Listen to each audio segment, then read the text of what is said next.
Welcome to Lay's Little Golden Books. I hope you all enjoyed today's story, and maybe the grown-ups will remember it from their own childhood.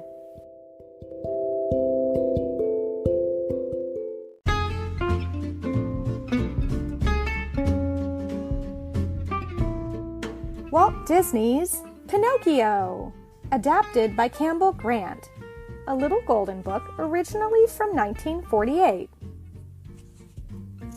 Kindly old Geppetto stood at his workbench and carved on a puppet that looked just like a real boy. He sang as he worked, and little Figaro, his cat, played with the chips as they fell from his knife. Jiminy Cricket chirped merrily on the hearth, and the goldfish Cleo swam around and around in her bowl.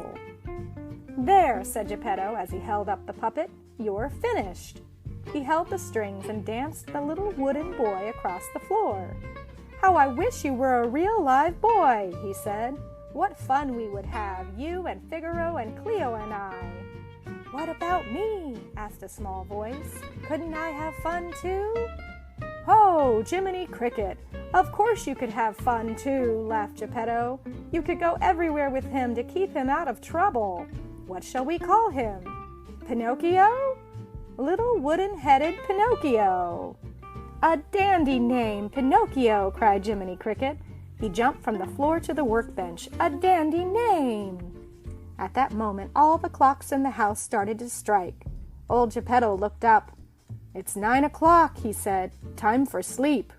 He placed Pinocchio on the workbench, tumbled Figaro into the big bed, and blew a kiss to Cleo in her bowl. He opened the window, and the light of the evening star streamed into the room.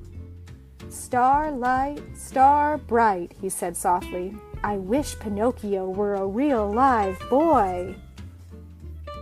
He looked once more at the merry little puppet and then settled down in his bed. In a moment he was snoring. Only Jiminy Cricket was still awake. He was unhappy, thinking old Geppetto would never have his wish. Suddenly he heard strange, sweet music. The evening star sailed down through the sky and into Geppetto's window. The cottage was filled with dazzling light, and there stood a lovely fairy dressed all in blue. "It's the Blue Fairy," whispered Jiminy Cricket. "Geppetto will get his wish this time, or my name isn't Jiminy Cricket."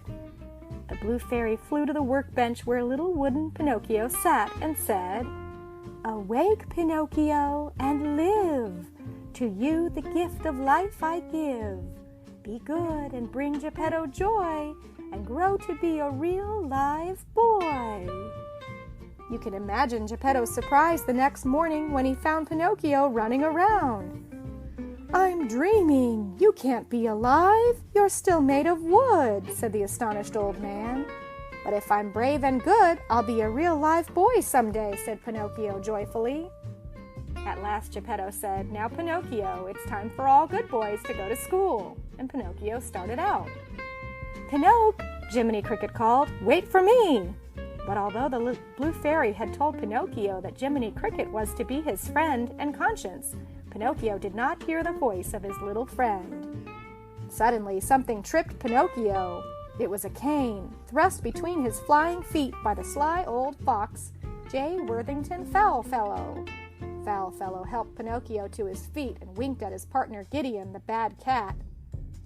"Ha ha, Pinocchio," began Foulfellow. "You were going a little too fast, and in the wrong direction. Now I have a plan for you. Come." "But I'm on my way to school," said Pinocchio. "To school? Nonsense," said Foulfellow. "I have a much better plan." The three of them set off arm in arm, and Jiminy Cricket came panting along behind. Soon they came to a great coach. The two scoundrels took from the wicked-looking coachman a large bag.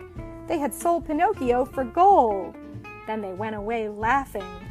Jiminy was frightened, but he hopped bravely aboard just as the coach drove off. The coach was pulled by 6 sad little donkeys. It was filled with boys of all sizes and ages, a noisy, rowdy lot. Pinocchio made friends with the leader, a loud boy named Lampwick. But Jiminy sadly hid in a corner. He knew this was not good. Pleasure Island was wonderful, just as Foulfellow had said, and when Jiminy Cricket tried to get Pinocchio to go home, Pinocchio turned his back on his tiny friend. "I'll go back after a while," he said. "Right now I want some fun." "You bet," yelled Lampwick. "Come on!" Every day they played. They ate candy and ice cream and cake and more candy. They broke windows and threw mud and carved up furniture. "Good," said the mayor. "Go to it, boys."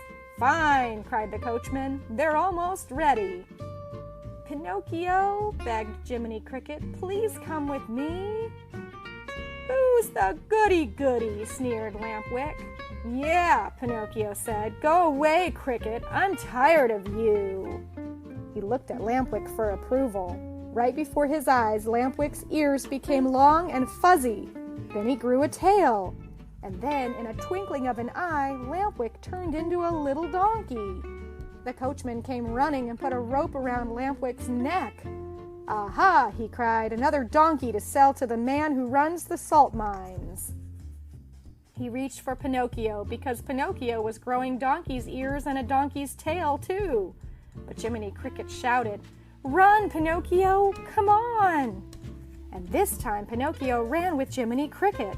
They ran to the edge of the island and dived into the water and swam away from that terrible place.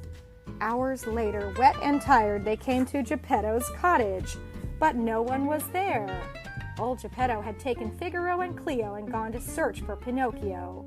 Poor Pinocchio. "It's all my fault," he told Jiminy Cricket. "Will I ever find my father again?" "I don't know," said Jiminy. "It might be dangerous." "I don't mind," declared Pinocchio. "It's my job to find him, even if it is dangerous." So away went Pinocchio with Jiminy beside him. And what adventures they did have! Uphill, down dale, into danger and out again. They even chased a whale to the bottom of the sea. And the Blue Fairy watched them all the way. She was watching when they found Geppetto at last and led him safely home. It was only then that Geppetto noticed Pinocchio's donkey ears. "I'm sorry, Father," Pinocchio said humbly, "but I do know better now." Suddenly the evening star brightened the room and the Blue Fairy appeared. "You have learned your lesson well, Pinocchio," she said, and as her magic wand touched him, Pinocchio felt himself turn into a real boy. "Father," he cried, "I'm a real boy at last." Geppetto hugged him and laughed and cried for joy.